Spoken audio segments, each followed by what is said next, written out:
cars are in position.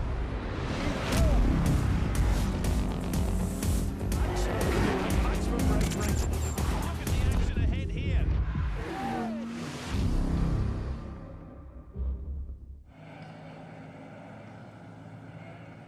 For the drivers of the Kumho FIA TCR World Tour, the wrapping is off the present. At Mid-Ohio Sports Car Course, they've opened the box. They know what's inside. They raced this very famous racetrack this morning, and the racing was, let's say, inspiring. Great stuff, exactly what you would expect for the drivers in this series. World-class drivers, world-class cars at a world-class circuit. Welcome in, everyone. I'm Brian Till alongside Calvin Fish. We'll have all the action for you from up top. And for more in-depth look and all the stories from the pit lane, there's no better person to visit with than Paul Jeffrey. Hello everybody, welcome to the grid here at Mid-Ohio. The temperature is rising significantly trackside and the heat is rising on the grid. So before we go for the green flag, I've got a few drivers that I want to talk to that've got a big race ahead. None more so than this man, Marco Butti. Marco, pole position, but a difficult race one. How's the car? How are you? What are your prospects? Yeah, really emotion to be there in the first pole position in TCR World Tour at 19 years old. You struggling with the throat a little bit there, Marco. Give yourself a quick time to clear yourself. So you were saying that you were excited about the pole position for the first time in the Kumho TCR World Tour. Okay, so yeah. Let's see, we don't have an easy race one, so now we are here to do our maximum and full attack push. I hope that goes better than the interview did. Good luck to you, Marco. Have a very good time. So Marco Butti, of course, very first FIA Kumho TCR World Tour pole position. And then alongside him, fellow GOAT Racing Honda driver Dusan Borkovic. Now Borkovic is a driver that is no stranger to the front of the field, and on this occasion Dusan has had a bit of a difficult weekend thus far. So if I jump in front of the camera, Dusan, looking forward to this one. How's the car? First of all, I want to say hello to Serbian. Good night to everybody. Good evening. Yeah, the first race was that didn't go as we expected, but we did some changes. So I hope that three of us are going to bring home and to our GOAT Racing and to Honda some good results. And your teammate is alongside you on the grid. Is there any kind of understanding between the two of you as to how you will attack this first lap? We'll see. We don't have any tactics. Of course, we are not going to be hard on each other and not going to hit each other, of course. But we'll see how the race goes because the guys from behind are very, very fast. So we'll see. Very best of luck. Thank you for talking to us. So Dusan Borkovic starting from second position. As I mentioned in race one, a little bit of a difficult time for the team. They've done some work over the course of the afternoon, which we'll talk about a little bit later on. In third place is Jan Elishay. Jan is a driver that we saw had a great charge through the field up in his sixth position. I did intend to speak to team manager of Lincoln Co-Scion Racing, Fredrik Wallen. He's just behind us, so let's have a quick word with Fredrik ahead of this particular race. And Fredrik Wallen, Lincoln Co-Scion Racing, two cars, third and fourth. You had a good race one. What's the prospects for this? Well, I hope to have a good race two as well. So we're aiming for the podium and hopefully I will have two cars on it. So have the drivers fed anything back since the opening race, how the track conditions are, how the car's going to last over a stint here?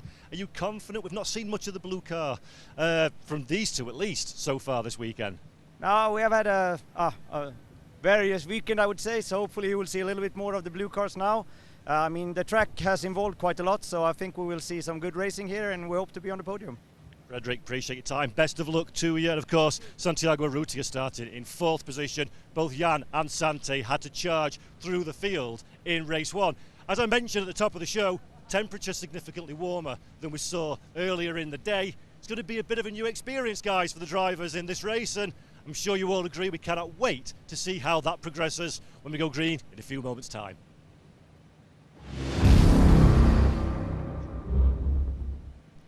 Absolutely looking forward to it, Paul. Thanks for that report down there. Robert Wickens there, you can see him out there visiting on the grid there in his wheelchair, out there interested in what's going on. What's going on is you heard the team say it is warmed up considerably, 73 degrees, and I think it's actually a little bit warmer than that, but call it 24, 25 degree C. That's a warm day, and the track surface temperature, Calvin, has gotten warm. That's going to help these Kumho tires get some grip early on, but will it wear them out over the length of the race? Well, I think one thing that we've seen so far with this Kumho tyre, Brian, that tyre degradation does not seem to be a big factor, but very different conditions to what we saw here early this morning. It's pretty brisk out there, mid-50s ambient to start the race earlier today. Mid-70s, not Marrakesh hot that they experienced in the 90-degree range a few weeks ago, but certainly it'll change the conditions and the balance in these race cars. But there's been a lot of races here today, Brian, so what the drivers said after the first race, it was a one-lane racetrack. If you got outside that line, you're in trouble in terms of getting grip. I think that will have been expanded a little bit. It could make the racing even better than we saw here this morning. Yeah, I'm excited about it. And you look at the starting grid, and Paul talked about it. Honda's up front with GOAT Racing on the pole. That is outside the front straightaway here because of the standing start. The 199, Marco Butti, we had a conversation with him, and then alongside the tallest race car driver in the world, and that's on record, Dusan Borkovic, looking for a good run here in his Honda. Honda just down the road in Marysville, Ohio, they would like to see these Honda TCRs run well up front. Then you move to the second row, and you get to really the first of our former race winners so far this season. Jan Ehrlichai has a win and looking to get another one in a good position. We saw that start from the second row outside really pay off earlier today, Calvin. And Santiago Urrutia there inside the second row. He'll start off fourth in his Scion Racing Lincoln Co. Yeah, and on row 3, Brian, we see the first of the Hyundais. It's Bibu Girolami who's going to be starting 5th. He's got 30 kilos of rewards weight on board that car. A nice run up to 4th position here this morning. Alongside is Esteban Guerreri, 2-time runner-up in Indy Lights competition here in North America. So he loves the U.S. Great to be back, and he thinks that his 2 teammates sitting up there on the front row could help him out to maybe grab a podium run here this afternoon. We now move back a row. We see Ma Qinghua had a great start to race 1, almost got the car up into the 3rd position there in a battle down into the turn 4 brake zone, but faded a little bit later in the race. Alongside, he has a man who had a brilliant day this morning, getting that win in the number 111 Scion Racing Lincoln Co. car. Ted Bjork starts there on the outside of row 4. Hey, go to row 5, Calvin, and in the 9th position, starting outside, Norbert Micheles. That is your championship leader, but starting from 9, everybody talks about touring car passes and having your elbows out, or is that what we're going to see from the championship leader when the lights go out? Alongside, inside the 5th row, in the 10th position, the 196 of Mikel Azcona. Azcona, wicked fast all weekend long. Problems in the first race today, set him back a little bit, but look for that car to charge forward. Move back to row 11. You've got John Philippi outside row 11 in the 127 Volcano Motorsport there on the side of that car. And then inside the 98, a name familiar with U.S. fans of TCR Racing, Brian Herta Autosport, Mark Wilkins behind the wheel there of the 98 Hyundai. Yeah, and 1 row further back sits his teammate, Harry Gottsack. He won here at Mid-Ohio an IMSA competition back in 2022. He, along with Mark Wilkins, coming off a brilliant class victory at the Nürburgring just 1 week ago. And alongside Harry on that row 7, you will find Megan Tomlinson. She and fellow female driver Riley Pegram made their TCR debuts here this morning. She had a really solid run, and riding shotgun on the field is Riley Pegram. Had a few technical issues with her car here this morning. Hopefully they got them sorted out as she gets ready for the start of race 2 here today. Man, Calvin, you look through the talent that is in this field. It is a deep pool, especially for newcomers like Riley and Megan there, and even for Mark Wilkins and Harry Gottsacker from Brian Herta Autosport. You talk about a victory, a class victory at the Nürburgring 24-hour, and then they come here, a different tire, a different setup concept on a very familiar Hyundai chassis that they're used to, and they're not up on the pointy end of the stick where we're used to seeing them. No, it's really a big compromise. They're using the same chassis, just came off a Michelin Pilot Challenge qualifying session here a little bit earlier. So switching to the Kumho tires and compromise with the setup and everything else. I think it's a little bit harder tire, Brian. So a lot to get used to. You can't run ABS, a lot of the electronic aids that you can with our championship in IMSA. So a lot to get used to. They had a solid run. It seemed like they were getting quicker as the race went on here this morning. I'm sure they've learned a lot, maybe tweaked on those setups a little bit for the start of race 2. Well, and hats off to the entire Brian Herta Autosport team. You talked about it, just coming off of qualifying from their IMSA series.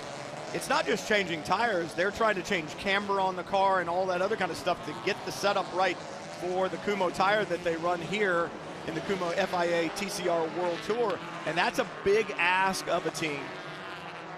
Reconnaissance lap underway. Let's go back to race number 1. We're talking about a great race. Great start. You see Earlshay from the back. He had to start back because of an engine change and another penalty, but the racing was intense from the get-go. So look at the battle for third. Down into turn 4. Chingwa there gets the elbows out there on our championship leader, survives that moment, gives him a little nudge up into turn 5. Just brilliant racing throughout this field. Yeah, great to see. And then more action here as the 155 Mashingwa slides up wide, opens that door, and it doesn't take much to get these cars through. You were talking about it, Calvin. Get offline a little bit, you lose that grip, and you're going to get pounced on. You really are, and this is the battle for the lead. Athcona, we found out, had a broken sway bar late in this race, so he lost the handling a little bit. Ted Bjork is really putting the pressure on now, and then he suddenly finds a little gap, slides over that curve there on the entry there at turn 9, and he's through for the win.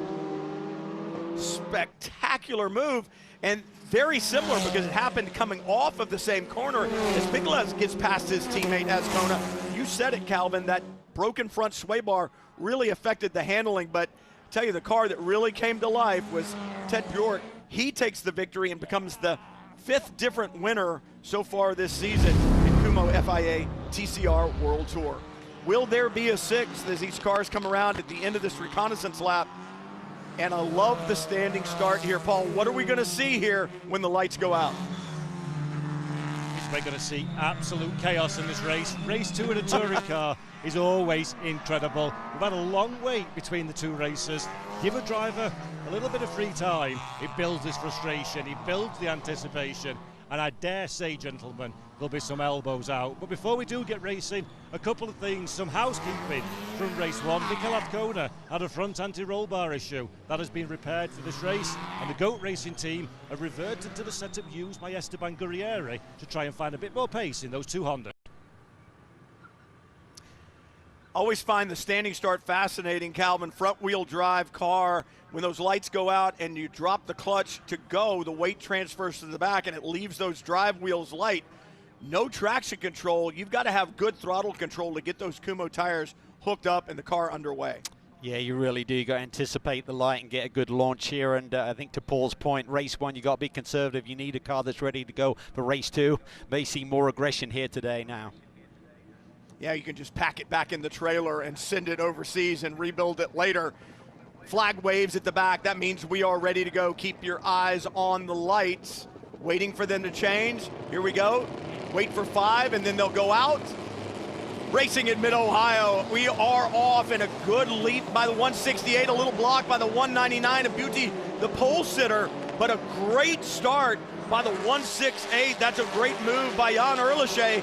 He had a great start this morning when he was further back, and look at the dust cloud at the exit of 1. Yeah, P3 seems to be the sweet starting spot there. His teammate had a great jump from there earlier today, and Earlshay gets a great start. Bucci had to get his elbows out, a little nudge there in the middle of the pack there as they go through the keyhole. If you call that a nudge, I'd hate to see what a hit is, Calvin. That was Santiago Urrutia just popping the back of the car in front of him, and you think you'd have to worry about the radiator a little bit there. Top 3, top 4 breaking away a little bit, but 5, 6, 7, 8 all together with some lockup down into turn 4. Looks like Guerrieri may have had a problem. He's dropped way back, started up there on row 3, and he's got a lot of work to do now. A lot of work.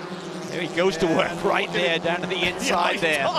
Like, this could be wild and crazy stuff here.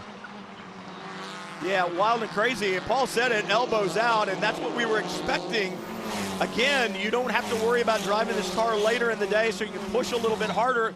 Don't think it's the Wild West out there, though. The officials are going to look at any contact that happens. Penalties do indeed get levied, but I was talking to Ma Xinghua yesterday, and he said, if the car comes back without mirrors on it, that was a good race. If it comes back with mirrors on it, you probably weren't racing hard enough. I think he was talking about race number 2 on the weekend, and these guys going at it big time from lights out. Yeah, Boutte, our pole sitter, didn't get the great launch, but he got a little bit defensive there and kept that track position. Now he seems to have got into a rhythm early, and for a man who qualified only 10th here in the qualifying session last evening, he's showing good pace here at the start of race 2. Ted Bjork, winner of race number 1, beginning to work his way up. He's got a good car underneath him, obviously had a good car this morning, so for Ted, he's trying to see if lightning might strike twice. He started 8th. I believe he may be as far as 5th right now, but position may have changed last time after the line. Girolami there in a great little battle there with Ma Xinghua. That's a battle for P5 at the moment as they come down the hill. This is turn 6. This is what they call madness, where you're just switching backwards and forwards. We need the car to really change direction very rapidly. Oh, look at this. Oh, there's Guerrieri, he is getting really forced. I think he's a little bit miffed about that start. He may have got roughed up, and now he's trying to go to work here and get back to the front. He had thoughts of a podium run here, and right now he's just inside the top 10. Well, for Guerrieri, he may have sat and watched the race in that time in between the first race and the time to roll to the grid on this one. Saw those moves that were made back in turn 9, said, hey, I can do that too. And that's exactly what we just saw. The gap opens up a little bit, a forceful move. He sticks the nose in there, and the position is his. See the two Scions there, 4th and 5th. I mean, Santiarutia, remember, he's got that compensation weight he's carrying here this weekend, so that may affect his straightaway speed. We saw it here this morning. Let's see what his teammate has right behind him. Race 1 winner here, Ted Bjork, sitting there in the 111 machine. And we talked about Ted Bjork ran here at Mid-Ohio in 2024 years ago, and he talked about leading until the very last lap of the race when he had a mechanical failure.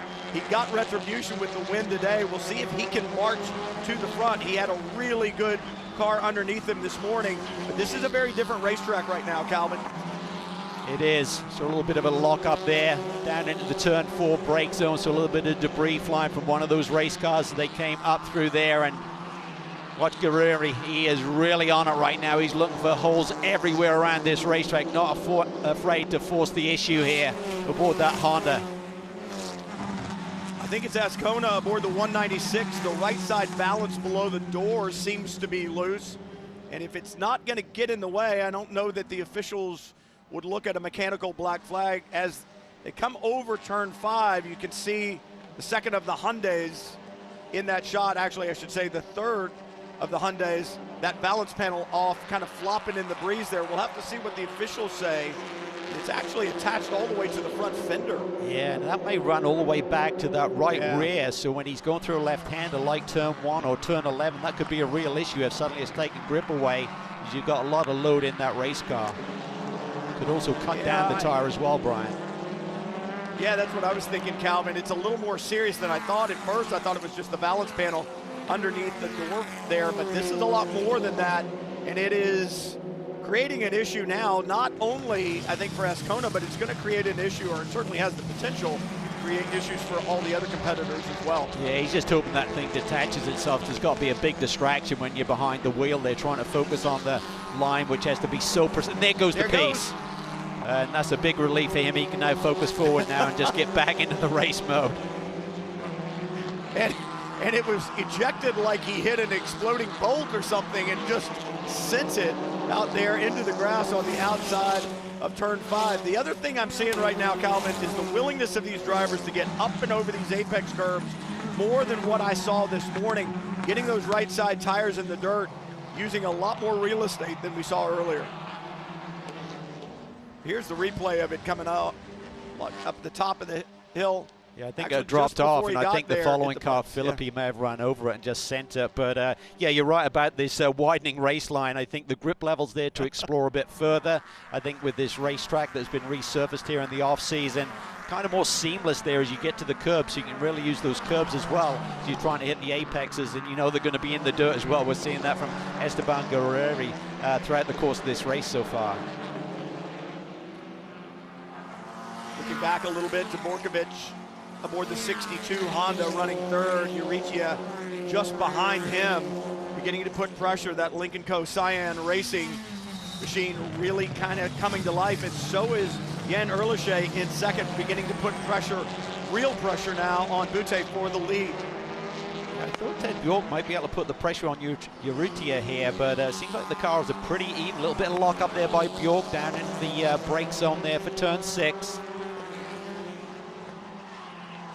I think for Borkovic, Calvin, he looks in his mirror and all he sees is blue, because the next 3 cars behind him are all Lincoln Co. Cyan Racing entries. Up front though, Erliché is really starting to put the pressure on Butte, but Butte seems up to it. I think this comes as a little bit of a surprise, Brian. I thought having qualified 10th, that may have been an indication of his pace. Didn't have a great run this morning, finished 13th, but from the front, he seems comfortable to be sitting there and holding Erliché at bay.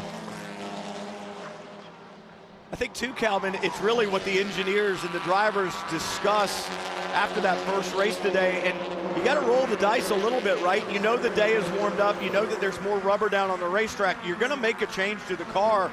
Perhaps they rolled the dice correctly. Change of positions there between the 2 Cyans. Ted Bjork moves ahead of Urrutia.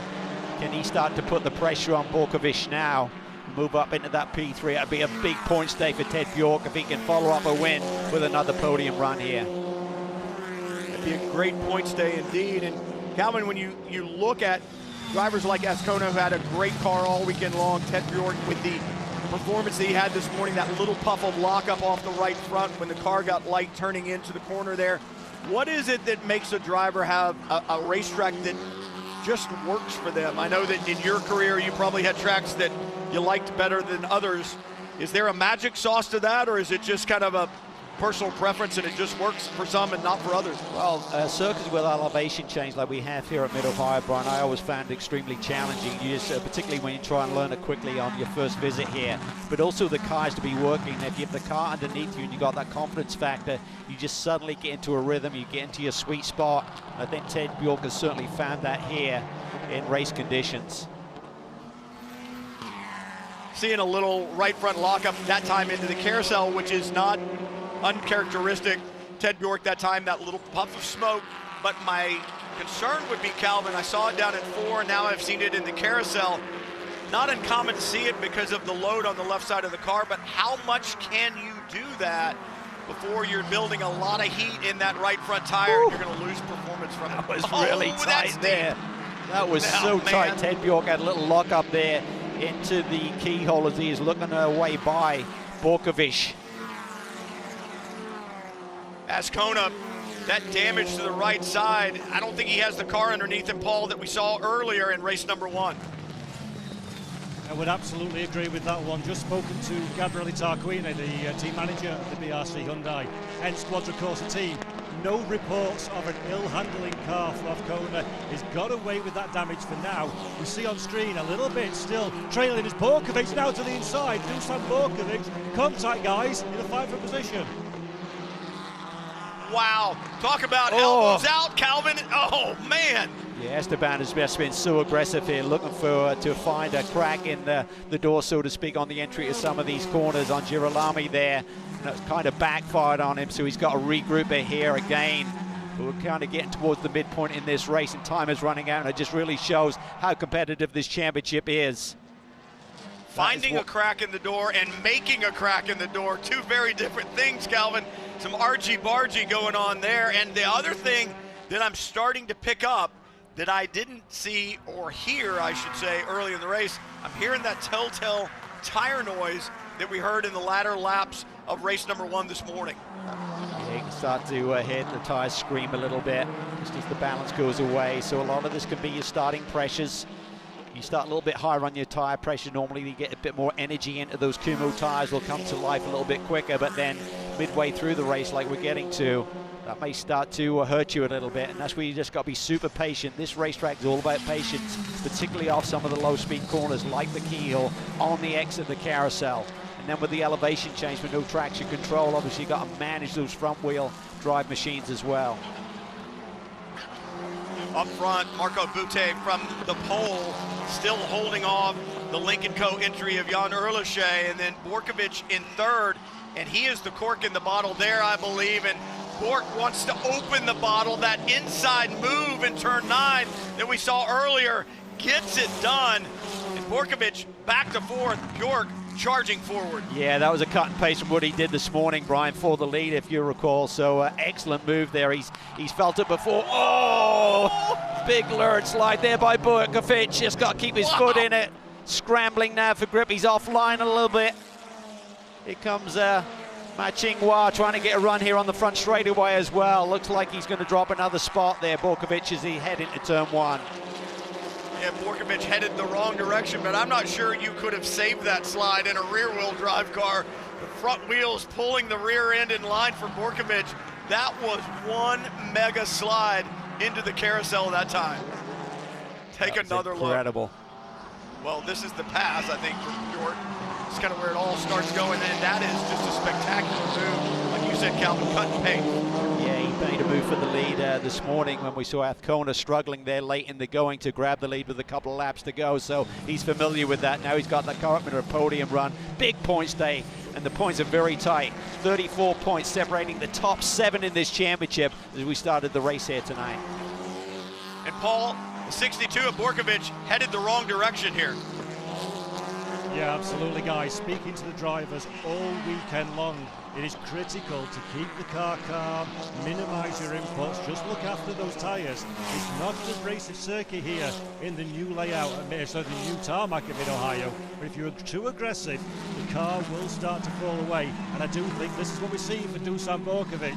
He's had a few wild corners. I'm going to expect to see that car to go backwards quite strongly as the race progresses. Yeah, it seems like once you overheat these tyres a little bit, they kind of get away from you.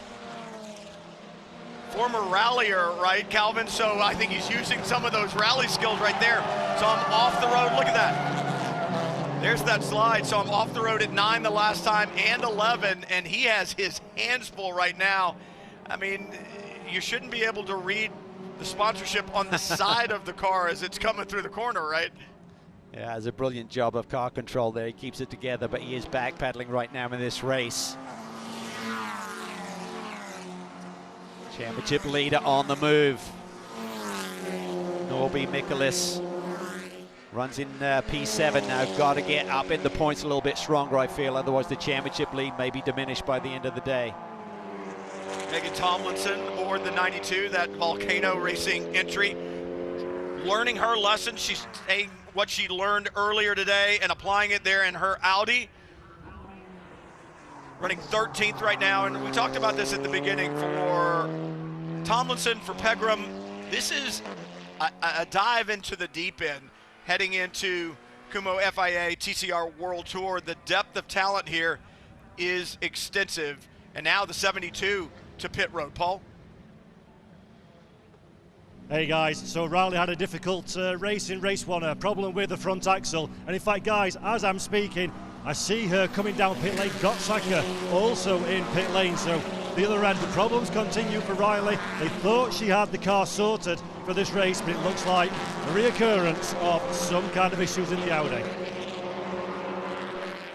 Well, sometimes you're the windshield and sometimes you're the bug, right? But you take this experience, even though it hasn't turned out the way you wanted it to be, and you take it and you move forward with it. Speaking of moving forward, the race is coming to Marco Butte in the 199. The 111 has gotten back in that second position, beginning to push harder and harder, and running out of time here. 11 laps of 17, but I've got to feel like both the 111 and the 168, Calvin, little better cars than Butte has underneath him right now, and Bjork about to pounce. Yeah, Ted Bjork is the man on the move. He just got around his teammate there. I think there may have been team orders on that where Erlichet really didn't put up a big fight, and now Ted Bjork has the pace. He has closed in on our race leader in a hurry, recognizing that time is running out. Here's his patented move. He loves the inside, little lock up there, little love tap as they go through turn 9. Saw that right front smoke again, and really I think a good move by Bjork there in studying the penalties. Oh, big slide by Booty. Oh, big slide. He just parked it right there, controlled that nicely, yeah. Brian. He just really slowed things down to get it back under control. Race control doesn't really smile on when you knock someone out of the way and take the position, and that was a pretty good shot that Bjork gave Butte there in turn 9, and I think he thought better of continuing with the run and taking the position because of it. I'm not sure he could have gotten him anyway, but a lot of good, not only driving on the racetrack, Calvin, but heads up, thinking about the strategy, where you need to be, how to get by, and right now, Butte under attack, and Bjork letting him know at every corner, literally, that he is right there. Yeah, Marco Butti is doing a really nice job here. He seems to be super confident into that brake zone up into the keyhole. He stays way left, gets that perfect radius into the corner, but I wonder if he's going to be a bit of a sitting duck when these drivers get a little bit more aggressive. Look at those Cyans lined up right behind him, positions 2 through 5 right now. Ted Bjork working the outside there through turn 5. Butte being defensive as he can be. He gets one move. The officials watch that closely. Here's that spot, and Butte knows that's the spot, Calvin. You see how he didn't track out all the way to the left to enter turn 9, kind of stayed there middle of the road, was not about to open the door. No, he's doing an excellent job of just positioning that race car. He recognizes where he's vulnerable on the entry there to turn 9. He knows that Ted Bjork is a master through that corner, so he's just positioning that race car. Bjork offline there a little bit. You gotta be careful. He's not grip when you get outside of that racing line. He loses a car length. And the entire Lincoln Co. Cyan Racing transporter, effectively, Calvin, right there behind, knocking on the door. And Butte doing a great job of defending, but he is under attack, not just from one car, from an entire team. Paul? Guys, unfortunately both the Brian Herter Autosport cars are in pit lane, reporting tyre rub from the cars. They're just not set up really for this race. It's looking like both cars will be heading into retirement, unfortunately. A disappointing day. We talk about the Kumho tire and the setup that's required for it, Calvin. And when it is not right, I mean, it can be undrivable. And remember, those cars need to compete in the 4-hour race here tomorrow, so you can't risk a chassis right now in an appearance here in the Kumho FIA TCR World Tour. Regardless of how well you want to do and what you want to show for your manufacturer, Hyundai, you just can't risk it. Oh, this is getting really tight. Bjork there just elbows Butte out of the way, and Erlasher goes with him. Erlasher there to P2, it looks like. Incredible racing here. Butte trying to fight back and goes through the grass at the apex to try to maintain that position and get his second position back. Nothing doing. You've got to be concerned about grass in the radiator when you make a move like that. That is incredible. We knew that these drivers are going to start to explore further and further. Let's take another look at that move by Bjork here. He's done it several times throughout the course of this weekend. This was tight. Didn't look like there's enough room. I think he just gave a little nudge then. You can say Butte is out there in the dust. And then Erlasher is through as well. Erlasher kind of protects to the inside, and Butte right there on that rear bumper, tries to peek to the inside, goes over the curb, and like I said, you got to be concerned. It's warmer, but it's not real hot, but that did put some grass in that radiator screen for Butte, so he needs to keep an eye on that temperature gauge, or do you just turn a blind eye to it? What is that? Maybe that's team orders, because we saw Erlasher do the same thing with Ted Bjork. Maybe he's now returning the favor, so maybe the call from the team was, see if Ted Bjork can get his car to the front, let's manage this, because that looked like that was orchestrated. It very much looked like it was orchestrated, and Butte fighting back, and he's using every inch of racetrack and then some. It is getting ugly. You talk about madness. That was madness. That was pretty chaotic there, and that is allowing a bundle more cars to get into the heat of this battle as well. Look at this. There's suddenly a pack of 6 cars you could throw a blanket over. This looks like a traffic jam in any major city, and it is getting physical out there right now. You see the 199 come through and a push and a shove by the 186. Esteban Guerrieri saying, I'm not having any of that. And the 199, Marco Butte fighting back, man, they are at it. Talk about elbows out. I think the gloves have gone on now, Calvin, the boxing gloves. Yeah, it's getting pretty crazy out there, almost crossing the line there. And in amongst this now is our championship leader, Norby Mikkelis. He doesn't want any part of this craziness. He wants to gain positions, but he doesn't want to be taken out here with a championship lead. Oh, and a push and a shove by Uritia. They're in the 112, pushing Butte to the outside, and Butte saying, I'm not having any of it. And now, side by side, banging wheels down the back straightaway, and they are going to come under big attack by the time they get to the end of the straightaway there. Well, the young 19-year-old has really been super aggressive here. He probably feels aggrieved that he's been roughed up a little bit. He was controlling this race at the front of the pack, and there you can see he's definitely crossing the line right now. Uritia now falling back a bit, and I can tell you, for Butte, those tires are gone. That 199 Honda sliding around all over the place, doing all he can to hold on. Now Borkovic is through. I'm trying to find an area of the track or the surrounding grass they haven't been on yet, Calvin. Yeah, Girolami there's got a little bit of damage on the front fascia there. That could cause some air to get underneath that hood when he gets back to the straightaway. So that could be an issue here. But laps are dwindling down, but the craziness has certainly ramped up to a whole new level here. We thought it would get aggressive. Paul talked about it on race 2 on a weekend. Certainly been the case. Look at this. This is a replay looking back at Bjork and Butte coming through the turn 7-8 complex, pushing and shoving there, and then a little more pushing and shoving. I think that was the original pass, and perhaps Butte saying, I'm not having any more of it. Yeah, he probably feels like he's been teamed up upon literally by the Cyan group there. Those four blue-colored cars have all had a piece of them at some point here in this race. And then this. Yeah, that was definitely payback right there. Yeah, that was no whoops, I'm sorry. That was yeah, I'm not sorry, I think. So yeah, the tempers flaring just a little bit. Everybody in lockstep, but interesting to see Ted Bjork now back to third, and I'm wondering about strategy there, Calvin. Remember the weight that gets added, and you don't want to be a part of that compensation weight. And you think about Bjork winning earlier. If he won both of the races here and scored maximum points, race points, he'd have 40 kilos as they head to the next round at Interlagos. So perhaps that's a strategy move to drop back a little bit and accept a little less weight and still have good points. Final lap of the race, but look who has driven his way back to this lead pack. We talked about all of the argy-bargy early in the race. That was Esteban Guerrieri involved in most of that, and now he suddenly finds himself knocking on the door of a podium run there in the Honda, the first of the non-Cyan cars at the front of this field.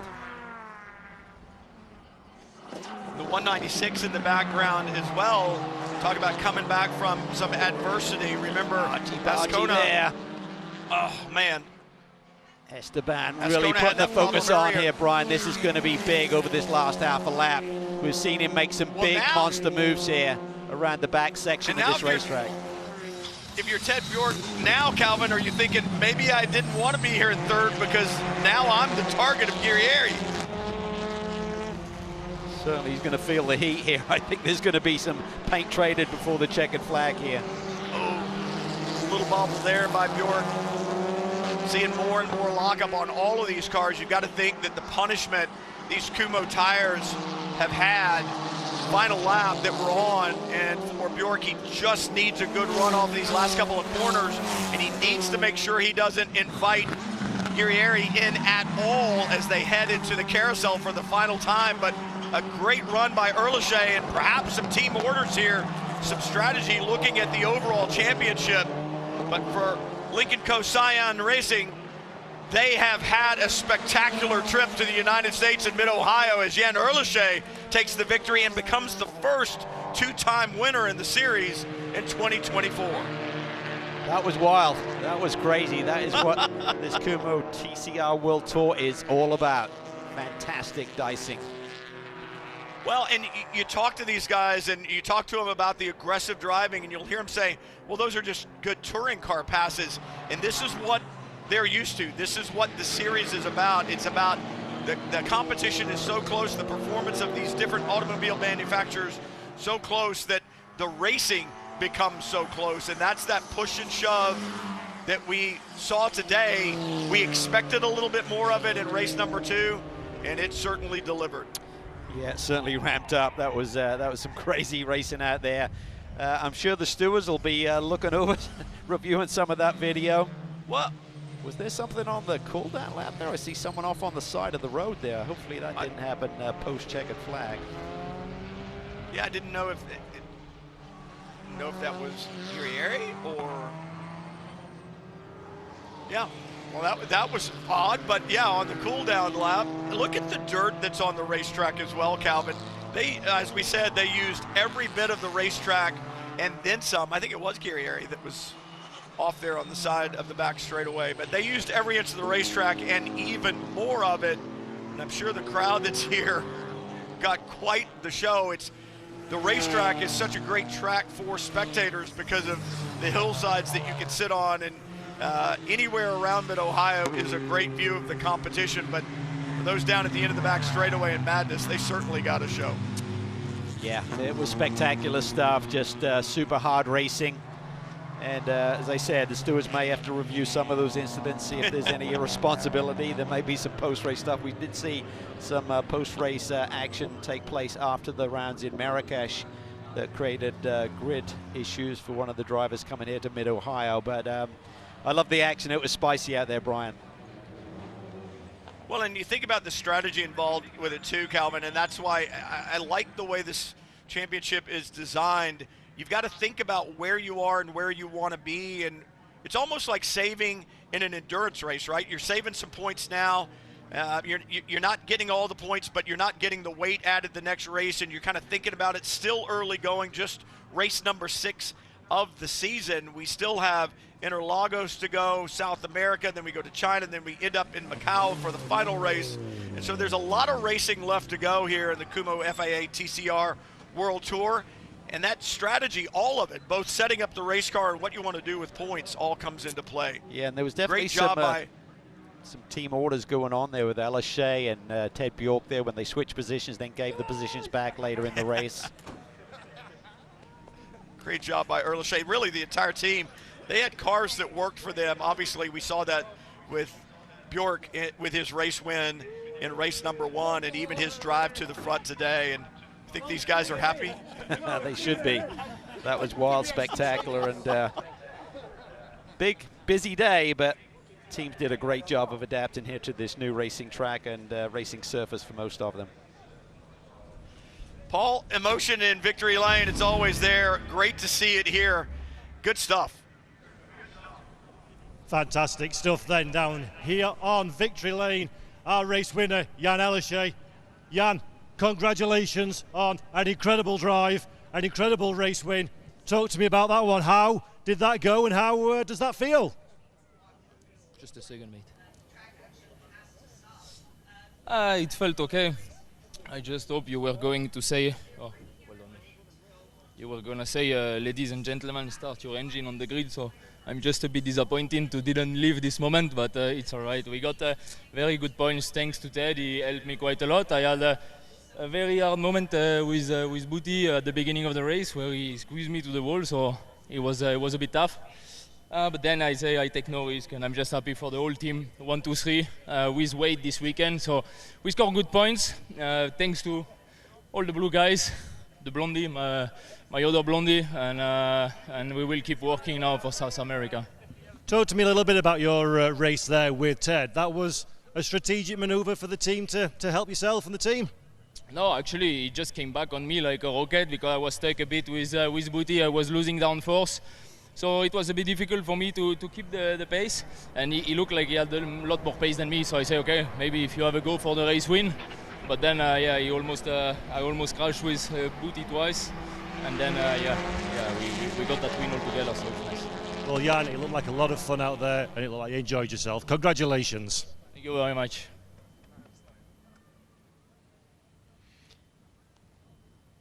You watch that into turn 4. The pictures kind of tell a different story than I just heard from Jan Erlichey, but we'll let them have their time in the spotlight. Take a look at the results. Interesting, the strategy that we saw play out there. And for Mikel Ascona, he comes away 5th, Calvin. He had a good run, a disappointing run, but a good run. So a good points weekend for him overall. And our championship leader coming in, Mikolas, he has a good run too, a 6th place finish. That's going to be good in his championship hunt. Yeah, nobody will hang on to the championship lead, but it's certainly closed down with Erlichey's win. He's now only 20 points back, Brian, so things are certainly heating up as they head to the next rounds of the championship and the World Tour.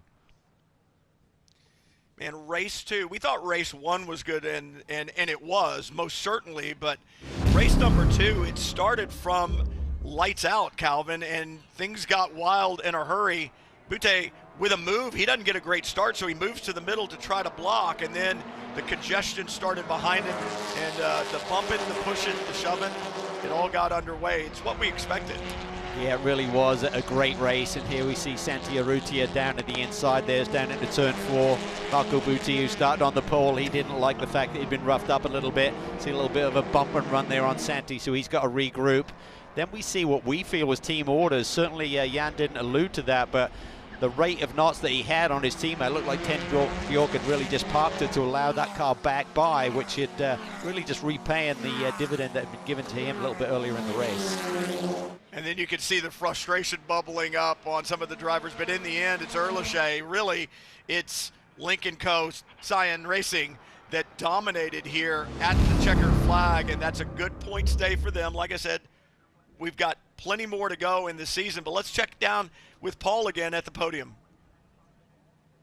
Thank you very much, guys. Well, a fantastic race here at Mid-Ohio, and now it is time for our podium celebrations. I want you all here to give a big cheer to our top 3. That was a fantastic race, starting with Ted Bjork for Lincoln Co. Cyan Racing in 3rd position. A big round of applause. Also for Lincoln Co. Cyan Racing in 2nd position, it's Ma Qinghua in 2nd position. Ma Qinghua, please come on to the podium. Still celebrating with the team, Ma. 2nd place, flag aloft as well. And then, of course, the biggest cheer needs to be saved for our race winner. In 1st position for Lincoln Co. Cyan Racing is Jan Erlichey.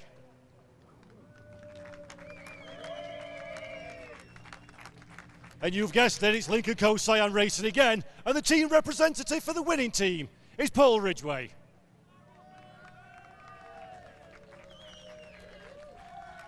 Fantastic team and driver performance, and now, to celebrate the victory of Jan Erlichey, it is time for the national anthem.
Great stuff there again. Another round of applause for our top 3 finishers. And now it is time to hand out the trophies, the honour of which falls to WSC Group President Marcello Lotti. The first trophy up is for our 3rd place finisher.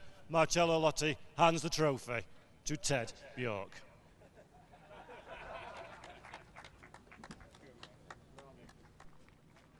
the trophy for the collection this weekend. And now in second place for Ma Qinghua.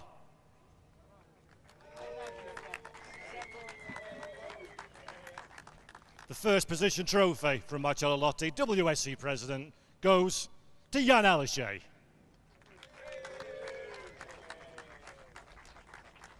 And on behalf of Lincoln Co. Cyan Racing, Paul Ridgway takes the trophy for the winning team.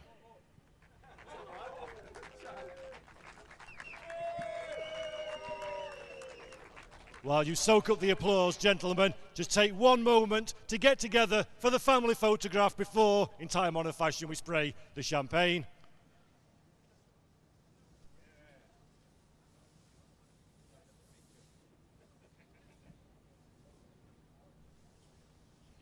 And now we will bring you the champagne and we can celebrate in the style we only know how. For our top 3 finishers here in Mid-Ohio, a big round of applause for Lincoln Co. Cyan Racing's Ted Bjork, Ma Qinghua and Jan Alishay.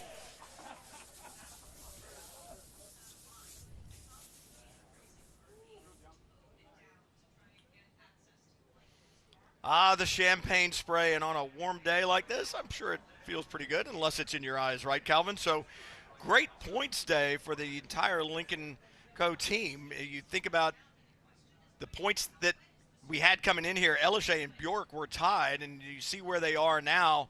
Alishay moves up to second. Ascona there in third. Ted Bjork moves up again. Mikola's still holding on to the championship, but only by 20, and we still have a lot of racing yet to do.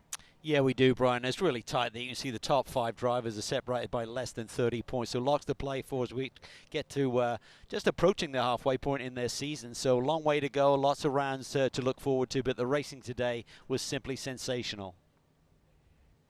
And so great to be a part of this. And as we said, at race 1, a lot of firsts this weekend. The first visit for the series here in North America. Great to host them, the first pro race here on the brand new circuit, the Mid-Ohio Sports Car Course.